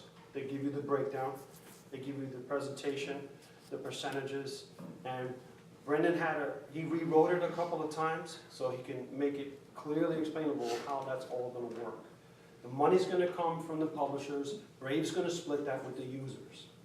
So they're taking 30%, cutting it in half, and we're going to get 15%, and Brave takes 15%. Publishers spend $5 billion. The percentage of that comes out of that is about $760 million. So it's not like we're going to get, $760 million in an account. That's going to be shared throughout the technical community, user community. Is that more or less cover what you're asking me? Yeah. Okay. I think maybe what was confusing is I saw micropayments and immediately thought, I have to pay. Because I've heard that before, micropayments in games, That's been the big fight. micropayments. Yeah, that's been the big fight. No, So that word itself has No, gone a little no, bit. because the beef online through the NAA in the news, we're fighting some tough ones, and Brendan's not going to stand down because he has the world behind him, because of what he did already with all these other organizations. Is no, you're not going to have to pay to surf online. And listen, we pay for internet as it is. Yeah. It's 40, 60, 80 bucks. Now we're going to get into the Google thing, and we're going to get into the gigabyte thing, and internet speeds are going to be insane. But how much is that going to cost? Because right now, you can get 10, 20, 30, 50, 100 gigabytes of speed. But it costs $1,000 a month. I mean, who's going to be? It's in beta, you know what I'm saying? It's working, but that's what they priced it. No, it's just not going to work like that. It's not going to work like that. And that was everybody's concern. So I'm going to have to pay to surf too? I got to pay for internet, and I got to pay to surf. No, it's not going to work like that. Yeah, it's just when you see the word micropayment. And he understands, like what he was mentioning, what you talking, he understands he needs to, rework all that, explain it clearly so that everyone can understand what's going on. 'Cause It's the a chart new- made it's sense. a new The chart business was model fine. for publishers. What's that? The chart made sense. I was reading the chart, I was like, hey, I'll do Right, 50%, and he's but trying to that's make fine. it as simple as And then possible. the word micropayment shows up somewhere else, and I'm like, wait, is that a Yeah. separate thing? Because like the New York Times keeps trying to make you sign up, trying to make you pay for premium stuff. Just wondering if that. Okay, that's them, that has You nothing to don't. do with Brave. That's good to know. Yeah, and itself, we're just the browser, that's the door and the gateway into where you wanna go, or what you're looking for, researching. Well, I'm in. Yeah. Yeah, over here, and then Joe. With Google pushing AMP pages, which is very fast pages with not a lot of graphics on them, and they're not pushing ads on those pages, how is Brave going to interpret those pages and still allow micro revenue sharing the way that it is? And the second part of that question is, in sites that require cookies in order to operate, the cookies being stored on the Brave servers, and are they manipulating the data that's coming through it, or is that being passed through harmlessly? Excellent questions. Number one question. A couple of projects I can't discuss yet because they're still being worked on. We're working with Google. We're working with Chrome. Everybody works with Google. Right. But what I'm saying is we're literally working on, like I said, Brave is built on the Chromium platform. You know what I'm saying? But it is not a Chrome clone. You know what I mean? And the Electron platform that we use has nothing to do with Chromium or the clone browser or code. It's all, we work our own fork and we develop our own software and code. So there are a lot of projects that we're working together with Brave and Google, with Chrome, with the information that you mentioned about the AMP pages. We're doing kind of similar things that's going to work for both Brave and Google in the process. Because they have the Chrome browser, we have the Brave browser, right? But they're a search engine. So if you take away the search engine and you have these two browsers, where do you go? You know what I mean? They're one of the biggest search engines in the world. I mean, basically all they did, if you know the history of Google, is sit in a garage and take 10, 20 websites and put them all together and code them. That's what they did. They made 20, 50, 100 pages into one page. That made the software go out and search everything, put it into one. And then they just expanded on that. You know what I mean? Because when I mean expanded, what am I saying? For that information, you need servers. So they have server farms and data centers that are like 2, 3 stories high, you know, big as football fields. So they're getting all that information together. And the second question that you mentioned about the cookies, when you come through Brave and all your information comes through Brave, first of all, there's a lot of the stuff which I show you that we don't track, you know what I mean? It's very minimum. When you get off our servers, it's gone. We don't keep that information. It's specifically explained on the website. You can read the articles written by Brendan Ike himself on how that works. And that's the issue that's going on with that, where you go on other browsers, you go on websites, they get all the information, and you're gone, but they got this now. So now they're taking this information and they're selling it. And they're going to market third party, fourth party, 10th party, 20th party. And they're making money on it, cents on the dollar. I mean, if you ever heard of the term doubling a penny, you know, twice a day for 1 month, you look at the number that you get at the end. So people say, well, how am I going to sell something online for $1? Well, $1, right? 320 million people in America, that's $320 million. And you divide that by half, that's about what, 160 million. So a penny alone online is a big difference. Hopefully that answers what you were getting at. Anyone else? Joe. Joe, you had here. Two things. One, majority of internet traffic nowadays is mobile. And also, most of that is through apps, not the browser. I have clients that have their tablets, they want to get to their bank, they want to get to email, and they want to get to Facebook. And that's 3 apps, they never even touch a browser. I'm just wondering how that's going to react going forward. Then most things are going more app-based versus browser. And second, this is definitely from PC Mac. Your plan is to use content to sell your own advertising is indistinguishable from planning to steal our content and publish it to your own website. I love that. Was the NNA. Well, you left me in a room with Wi-Fi in it, dude. That's okay. The kicker is that if I have a website, and I do, and I partner with a web developer, and I let them advertise on my page, that's a deal that I've made, an agreement with that developer, that I want their advertising on my page.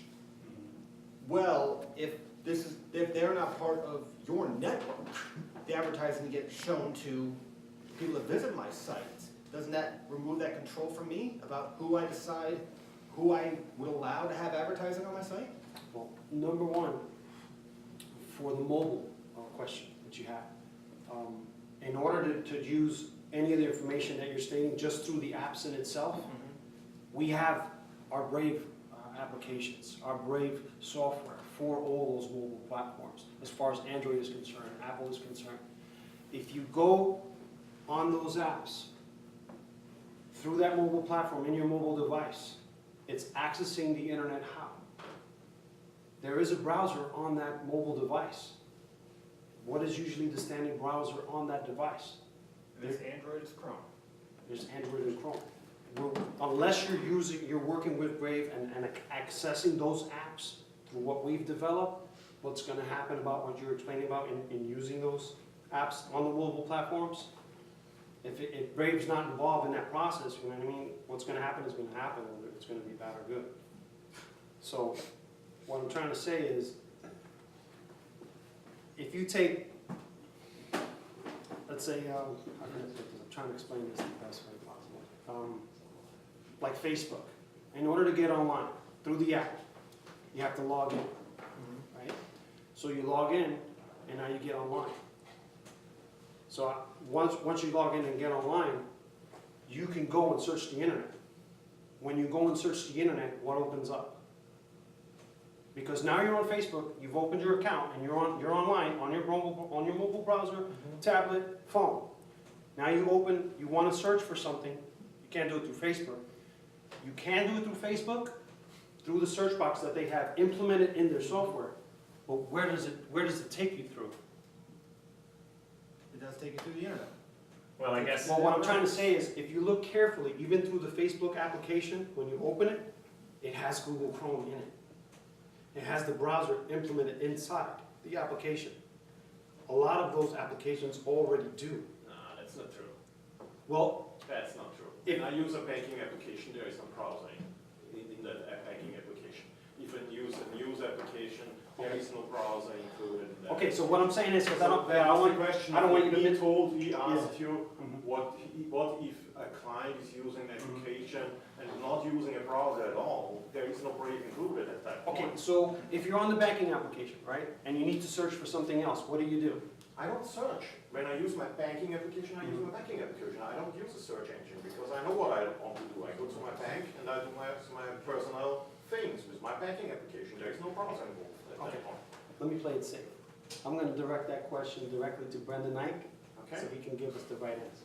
Perfect. Well, I guess Now, in order to not Yeah. escalate this, but there's a difference between browsing, right, Yeah. which we use a browser for, and standalone applications. Absolutely. Right. yeah, well, But I'm trying that's to- okay. I mean, that's just a trying to- different use case. I'm trying to explain the technical process of what happens Yeah. when you go into something else. And I think we're It's- talking it's about already- the same things, It's just already, on it's already, two different it's already layers. open. You know Yeah. what I'm saying? It's already open. So you're already accessible to that, because No, I know. It's just like, I think we're talking basically about the personal connection that you have through your bank account can actually be hacked through a Wi-Fi signal, and you don't have to use a browser, which is, you know, Right. what I'm But trying that's to a say. different topic, yeah. Right. It's Okay, kind of like, and then the other one you maybe had let's do about one more. the and publishing, you know, I didn't answer his one Oh, about sorry, the was publishing. there the second? Yeah, Yeah. that's the, Oh, I'm yeah, sorry, the I'm a pain in comment. the ass. no, that's okay. That's the model that we're working together to make sure that, like you mentioned, you want to put an ad on a particular website, but if there's a browser that's blocking things and we don't have a partnership with, and it's not going to work for you, and you're paying for that, or somebody's paying you for that, we're working on that aspect of that. Because that's a huge one, that's a big one. I came up with that. So you have like a white list, but it's just not there yet. That's what we're working on, and that's exactly the words that he mentioned, the whitelist. If you understand what he's mentioning about that, because there are going to be things that are going to not show up when you use your ad blockers, and once you release all that, you'll see everything that does come on there, even on Brave. So we're working on that model as far as the whitelist word that he mentioned, in order to make that feasible for everyone, especially for a smaller entrepreneur to a large conglomerate. So, and like I said, you're more than welcome to jump on Brave and ask Brendan that question himself. I'd be more than happy to clarify for you. I was trying to give you a more, I don't know, like technical practical, physical aspect of what happens when you're doing it, as you're doing it. I'm looking at it from a different point. It's okay.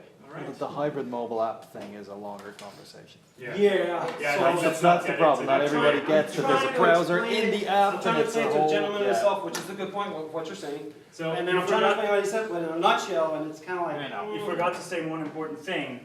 And from now on, we don't care about you anymore because you got free swag. So please, very nice of Brave and Jay to bring them along. Give it up one more time for the talk. Thank you.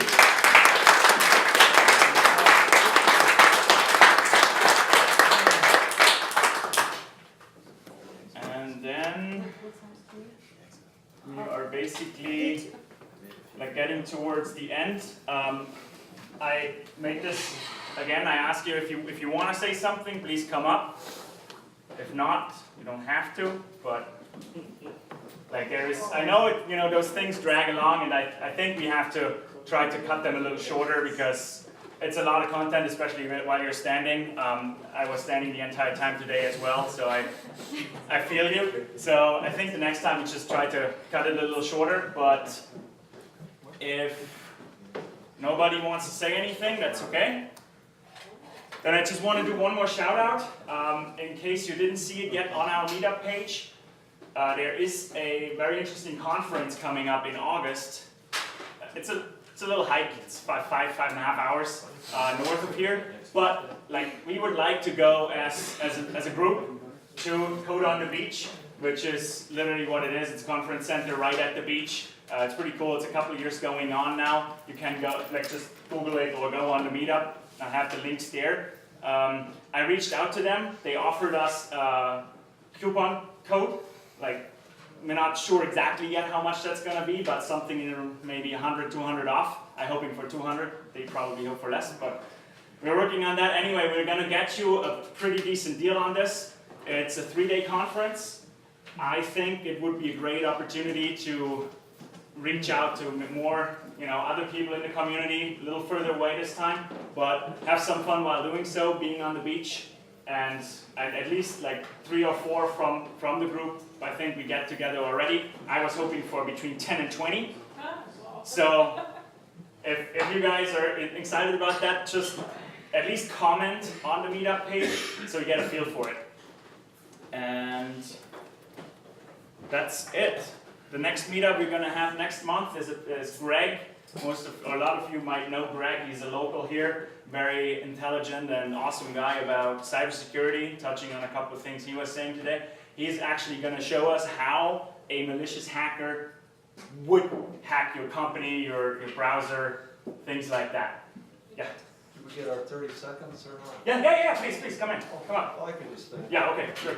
Yeah, I'm Bill Brower. I'm a professor emeritus from the College of Engineering at Marquette in Milwaukee. Emeritus means I don't have to teach engineering students anymore, and also Marquette doesn't have to pay me, so I can live here. I'm a materials engineer. We do blood work, and I'm more happy to help other people out too. Awesome, I appreciate that. That's in Fort Myers Beach. That's the best example. If you also just want to help out, that's what we need. Like, let's help each other out. That's why I always say, if you have any questions, electrical engineering, software engineering, same offer. Just ask us. So thank you, Bill. Anyone else? Yeah. Matt Stieg, I'm here with the Edison Innovators Association, and we have a meetup next Thursday at the Edison Restaurant. This Thursday. Next Thursday. Oh, I thought it was this Thursday. I thought so too. I think it was posted on the computer. Yeah, you're right, I'm sorry. So, 2 days from now. It goes quick. The next Thursday coming up. So anyhow, it's a group of people with taking ideas to market. We're here at various levels of expertise and progress. This is the avenue where it's open conversation, not really an agenda like our regular monthly meetings where there's educational materials and presentations. But it's more or less a meet and greet, networking, and you can present your idea, get some feedback real time, develop your team, and go from there. So definitely aspiring minds at any level are more than welcome. It's free. You get there on time, 6:30. Before 7, you get happy hour. Otherwise, you pay full price at that point, but you can show up later if you have work and things too. So, I'd love to see you. Anyone else? Okay. All right, great. That's it. we're gonna head over to the United Ale House for anyone who wants to join. It's right there. There? Okay, sorry. Yeah, right there. I don't know. We came in from there, so it's right there. Andy's very welcoming, the owner of United, so if you want to hang out a little longer, have another beer. Questions for Jay, are you going to stick around? Yeah, he's going to be around. Thank you, Sven. Nice job.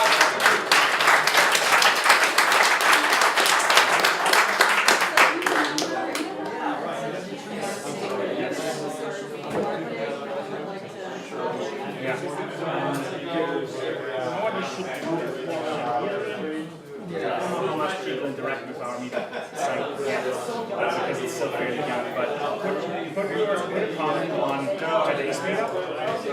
There's like, did you come to the Meetup? Okay, so just put a comment underneath, and usually everyone who was here gets that push for everyone who signed up. You can also send questions. There's something called pages or discussions on the Meetup group itself. Check those. Again, it's not what that is, but if you post it at least on 2 days, just like, hey, whatever, good to see everyone looking for this then I'll get it for sure and I'll remember it. So if I get it and I go through the list, and when I see the faces, I'll remember who was the actual person. Because, that's the thing. I always hate it when I forget to follow up with something like that. So if you can somehow trigger me. Yeah, I mean, guys.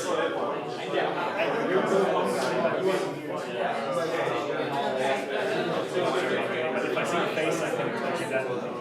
You know what's been also trying to find a job.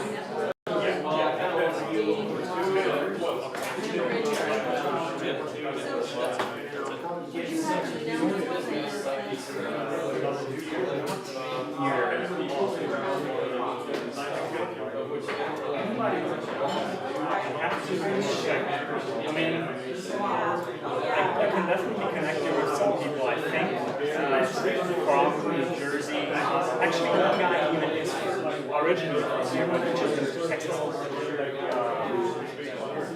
But there is a couple of very interesting people out here which are really like I got that one guy I got to know just by following his work, and I just reached out every now and then, and he was very responsive. His own company, digital media, digital marketing. Very intelligent guy and how he does it. So I'll send you this information, and I'll see if I can get your contact from the guy that in Jersey. That I can do. But I mean,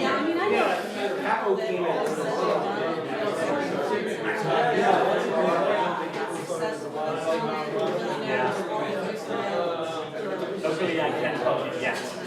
But again, I mean, just stick around, come to Meetup every now and then.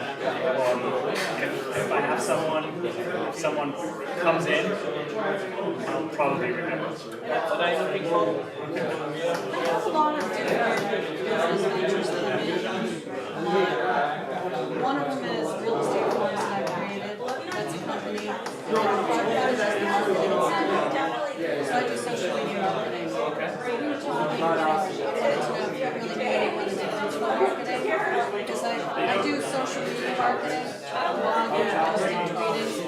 But I would like, and I want to do a local mentor. I can actually introduce you to one guy. Yes. I can introduce you and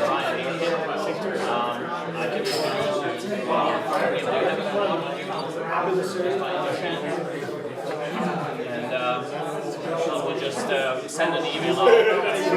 Copy you in. Well, just don't wear it in the hangout. That's a Facebook picture me wearing it. I also do like dating blogs and I'm copyrighted. So I'm going to eventually put all of this together in 20 books and maybe some other products. I think it's possible.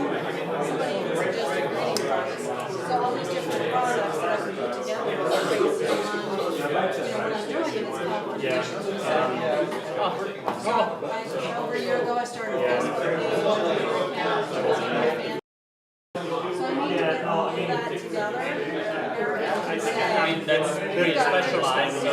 some help you may get. We've got great content, it's funny, it's document dating. Great, great. You know, what to do with it, I don't know. I can introduce you to him and he may know others. So that way you kind of start this chain reaction, and then based on that way you may get where you want to go. I'm also part of the Hey, great. I am not. We get, sure you are. So Sven is. I have quite a few on actually. It's not huge pain, right? I think it's going back to, like Mike's many years, going back to the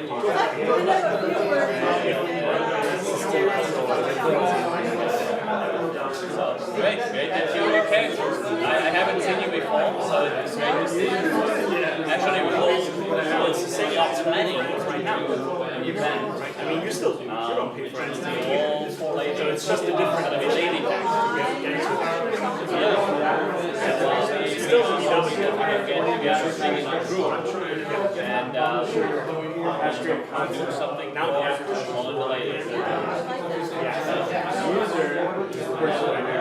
So while they're, you know how the ladies, there's one ad blocker which is doing a commercial now? That's the same thing. It's also ad blocker costs or something. We see if we have but it's the same concept if I understand it correctly. They're basically just the middleman. So we'll probably put it maybe at the end of next year, end of June, and then we'll see how many You probably do it in couch. Yep. Meetup, yeah. Meetup. And maybe start with every other one and then see how it goes. And take some. Maybe, like what Michael says, 50% revenue. She has a few, I have a few. So in our meetup groups, It's also quite this working with one is for the rocket launcher. It still gets a share, but it's just not going to be as easy. Which actually was somebody else's, but somebody else said, okay, this is enough for me. What I'm saying is sometimes that's in the plan as well. Yeah, and I will send an email to Brian. It's not like a deal basis. It's just like, okay? Yes. Yeah, but that's going to happen sooner or later anyway, to a certain extent, right? I mean, I use ad blockers for everything. I mean, as soon as there's an ad, someone